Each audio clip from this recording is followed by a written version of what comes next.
Okay, happy Wednesday. Good morning, everybody. Today we are having our last bit of information for whole course, which is crazy to think about, but I just want to first give you like a little lay on how the rest of the semester is going to wind down. So we're finishing chapter 8 today. On Friday, you're going to have a review session for chapter 7 and 8. I will, again, only cover the questions that have been submitted ahead of time. There is a link on Canvas. It closes tonight at midnight for you to submit questions. Please make sure that there are specific questions that you want covered, not just like neurons, eyes, you know, a specific question that you want covered, and I will do that on Friday. On Monday, your exam opens up on Friday. I'll give you some more details again about the format of the exam, though I did post an announcement, so take a look at that first and see if that makes sense, and then I'll go over that information on Friday. And then on Wednesday, next Wednesday, 1 week from today, we have our last scheduled class time. The semester is supposed to end on that Thursday, so next Wednesday, 1 week from today, we'll have a review session for the final exam. Remember, the final is cumulative. It's chapters 1 through 8. So I'll have a review session for questions people have about the entirety of the course material. Okay. So with that overview, I'm going to show you guys the last few things that you have coming up on Canvas here. Okay, so this is what your homepage looks like. Again, and I'll go over this on Friday. Midterm 3, I want you to access it from your home screen on Canvas. I create a module, and this is so that you do them in order so that when I calculate the time it took you to complete the exam, I have an accurate time. So you'll start with the multiple choice, and then you'll do the short answer. On Monday, when you go to take the exam, the assignment tab won't work. It'll be blocked, as will the quizzes tab. You'll have to access it from the home tab in this module. Okay. The last few things that we have for the senses, not a lot left. You've got questions for the review session, again, due tonight at midnight. And then you've got your discussion post. So you've got special senses questions. That's coming up. And then your things you find interesting and confusing for week 5. So last 2 discussions. And then we're done. Almost there. Okay. With that, I'm going to jump to our last bit of PowerPoint material here. Okay. Open this up. So where we had left off. We had left off by finishing up vision and by doing hearing. So we talked about the structures of the ear and then how our inner ear has structures for hearing. We got the cochlea. Fluid is going to move in the cochlea and it's going to bend hair cells. And we talked about how we hear the 2 parts of a sound wave. We get information about frequency and volume. Frequency based on which hair cell is being bent. High frequencies bend short hair cells, low frequencies bend long hair cells, and then information about volume, which would come from the duration of that signal. All of that information is sent to your cochlear nerve, which will join with your vestibular nerve, which we're going to talk about today, forming your vestibular cochlear nerve, which travels to the auditory cortex nearby in your temporal lobe. This is different than vision, which has long distances to travel, where it's got to go all the way to the occipital lobe, very back of your brain. Okay. Today, we're going to finish our ears and talk about equilibrium, and then end with our last 2 special senses. But first, let us talk about a few common ear disorders. And the first is otitis media. This is the technical name for an ear infection, which is when you get fluid built up in your middle ear. As you remember, the middle ear is supposed to be an air-filled compartment. And the only way in and out of that middle ear is your eustachian tube. And with kids, that eustachian tube is shorter and it's more horizontal than in adults. In adults, we've got a fairly long tube that's at a diagonal connecting our ear to the back of our throat. And that opens up to equalize the pressure in that middle ear. However, if you've got a lot of postnasal drip going on, fluid flowing down, sometimes that fluid can start to go up the eustachian tube. Now, in adults, most of the time gravity does the work and it will keep the fluid in your throat as opposed to in your ear. But in kids, they've got these short little horizontal tubes. And so if fluid is flowing back there, it's much easier for the fluid to kind of wash into the middle ear. And this can cause an infection.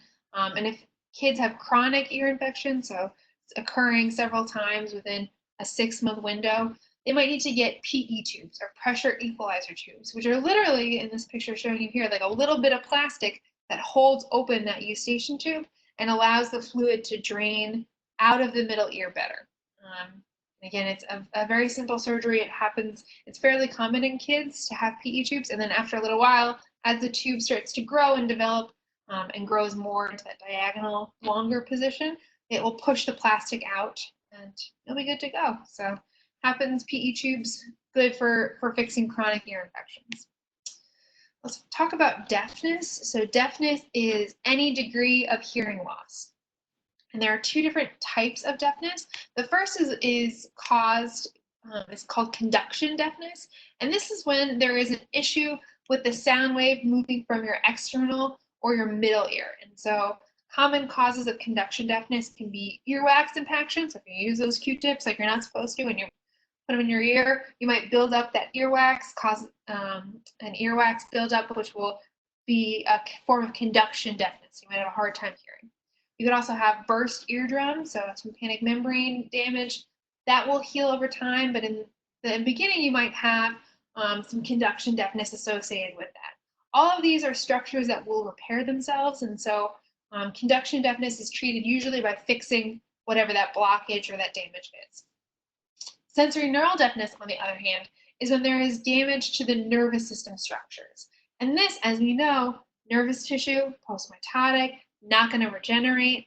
And so if you damage your nervous tissue that's responsible for hearing, then you're not going to be able to fix that. So in the cochlea, specifically those hair cells, those are neurons. Those hair cells that bend and that fire an action potential, those are neurons. And so if you damage your hair cells, you're not going to be able to replace them.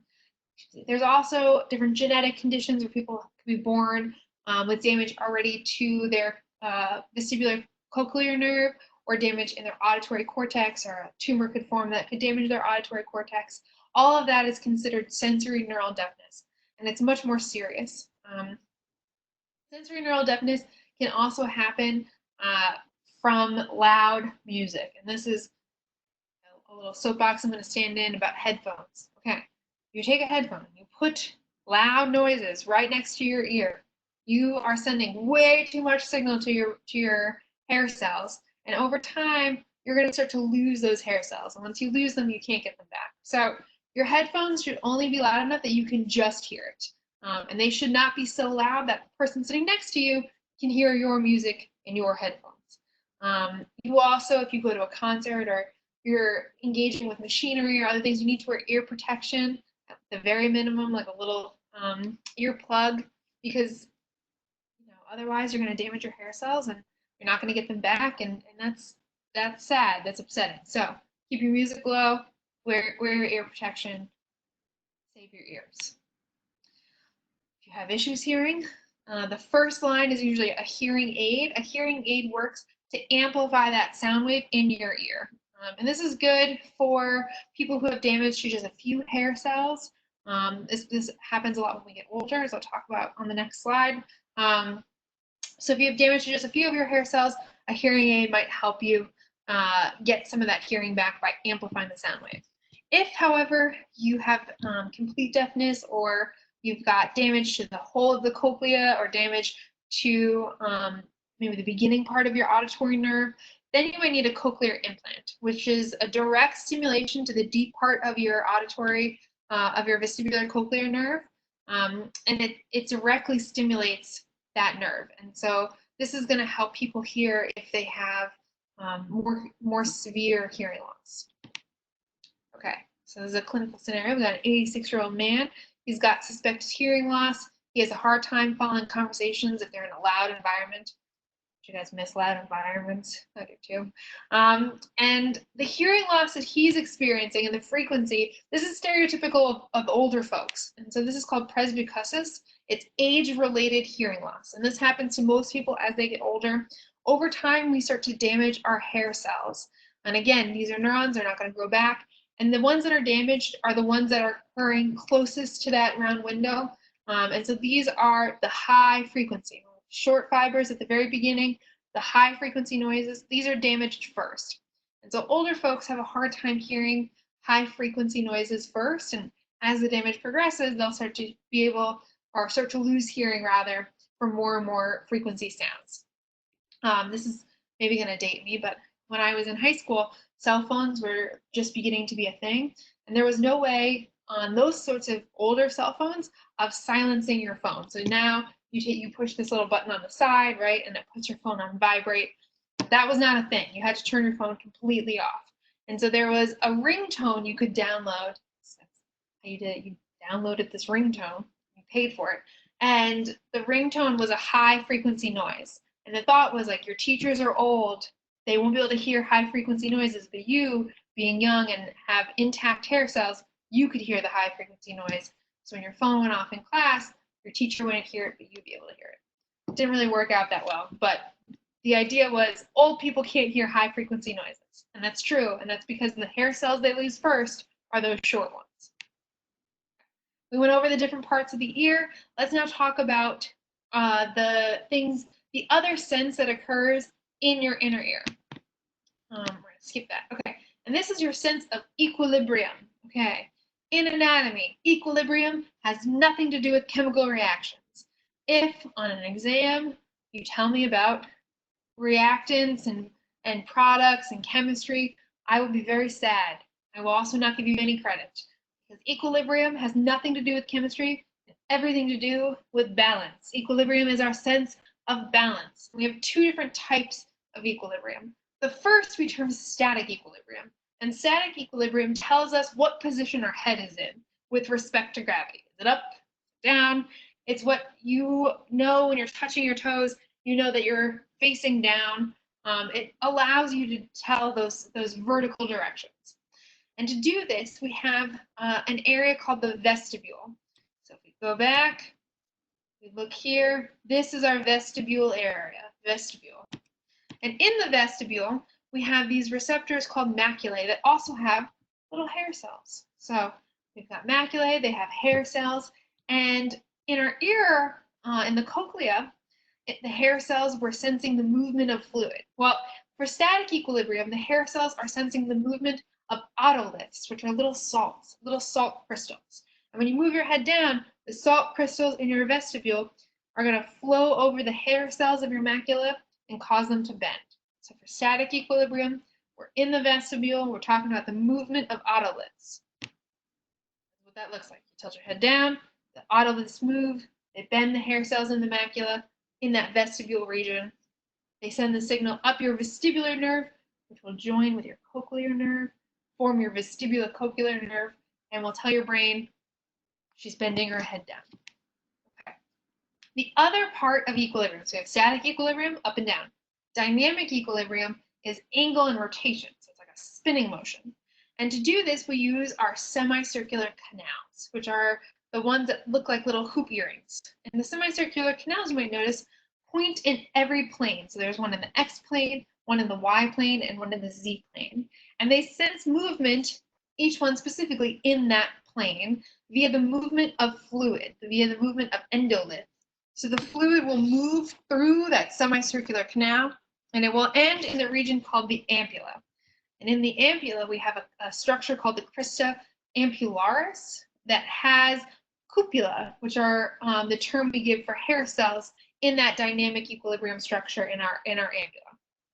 And then those hair cells will bend with the fluid and will tell your brain, she's spinning in the X plane, she's spinning in the Y plane, she's moving in these different directions.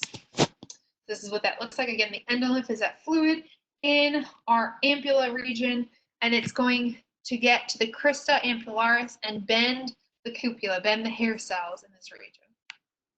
This is what it looks like when you spin around in circles. So if you are a fantastic figure skater and you're doing little quick spins, the fluid in the endolymph fluid is going to move, and it's going to bend the cupula, and it's going to send an impulse down that vestibular nerve, telling your body spinning is happening. Okay. So we've ended the complicated senses. We talked about vision. Vision, I think, is the most complicated of our special senses. Then we talked about the two special senses, hearing and equilibrium, that occur in our inner ear. And now we're going to end with the two more straightforward senses. And these are linked senses because they both use chemical receptors. So for vision, the receptors we use were photoreceptors. They took in light, and light was what sent the impulse. For hearing and balance, we talked about fluid moving and bending these mechanically gated receptors, these hair cell receptors. In smell and taste, we're still going to be talking about hair cells, but what is activating those cells are chemicals binding to chemical receptors.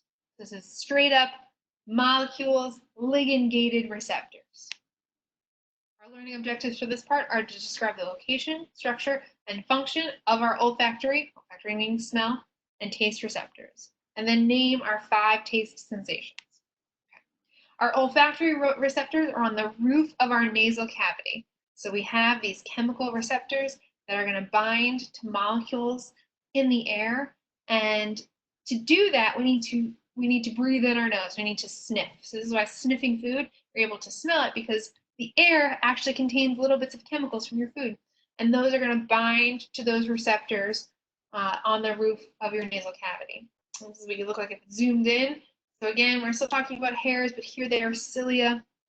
And instead you want to focus on the olfactory receptor cell part here, the cell body. That is where we're going to get binding of chemicals to those receptors, and then we're going to send that information up our olfactory nerve, which will then send the information to our olfactory bulb, and it will eventually be processed in a few different ways. So smells are processed not only in the olfactory bulb, but also by the limbic system, which is where we have some emotions, and they're going to send information to coordinate with memory. So a lot of times with smells in particular, if you think to emotional memories or happy memories, you might notice or remember a smell associated with it. And the reverse is true. If you smell something, you might immediately be able to think of a memory associated with that smell. So for me, if I think about staying at my grandma's house when I was a little kid, every morning we were there, she would make this baked French toast thing. It was kind of like a bread pudding.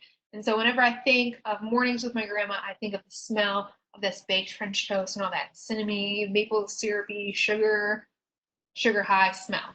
So for smells, because we're tapping into those emotions and those memories, they're very linked. The other fun trick about smells and memories is that you can use that when you're studying to your advantage. If you wear perfume or cologne, or you put a little essential oil on your wrist, when you're learning something, and if you smell a certain smell, like a candle or a perfume while you're learning, and then you light that candle while you're taking a test, for example, it might help you remember that information. So what I'm saying is, while you're studying for your midterm, put a candle on, and then when you take the midterm, have that same candle. The smells might trigger some memories. It might work. Also study, but try the candle thing too. Okay. And smells are linked to taste because they use the same receptors. So this is why when you smell foods, it's also related to taste. And when you're eating foods, you're smelling them and tasting them at the same time, which is why also when you get a cold and you can't smell very well, you can't bring air over those olfactory receptors, food doesn't taste as good because the two things are kind of linked. They use the same receptors. Your taste buds have these receptors in your tongue. So they're on the sides and the tops of your papilla in your tongue. And different taste sensations are detected by different parts of your tongue.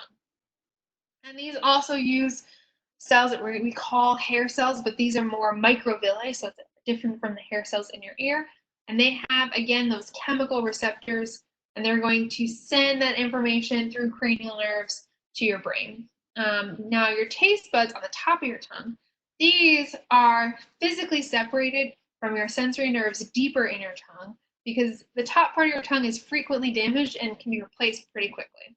This is, you drink some hot coffee, you burn your tongue, might not be able to taste your breakfast, but by dinner, usually, or breakfast the next day, you can taste your food fine. And that's because that top layer of your tongue where the taste buds are is replaced pretty quickly. And the sensory neuron underneath is located at a deeper level of your tongue where it's not damaged by the traditional burn and wear and tear that your tongue gets. Okay, that's going to end with talking about our 5 taste sensations. So again, we're using chemical receptors here, and there are different receptors that will give us different tastes. So receptors for alkaline substances will give us a bitter taste. So things that are basic will hit the back of your tongue in particular, and will tell you that something is kind of bitter tasting, like Brussels sprouts, for example. Sweet things bind to receptors, and the things that will cause those receptors to activate will bind there are things like sugars, most amino acids, and interestingly enough, lead. Lead also binds to that receptor, which is why little kids eat lead paint, because it tastes sweet. They don't know that it's going to cause some serious side effects. So lead, sugar, amino acids, they all bind to those sweet receptors. Acids bind to receptors that tell you something is sour. So things like lemonade, oranges, all of that, citrus stuff. Acids are going to come across like a sour taste. Ions, so your sodium, your chloride, your potassium, those are going to give you a salty taste by binding to salty receptors. And finally, we have a taste called umami, which binds the amino acid glutamate. And this is found in high concentrations in meat. It gives you like that meaty, savory kind of taste. It's also found in mushrooms and in the rind of cheese if you don't eat meat. And that again is glutamate. So that one amino acid is responsible for the whole taste of savory. Okay. So with that, we have finished chapter 8. So we went over equilibrium and smell and taste, and we are now done with the material for the next midterm.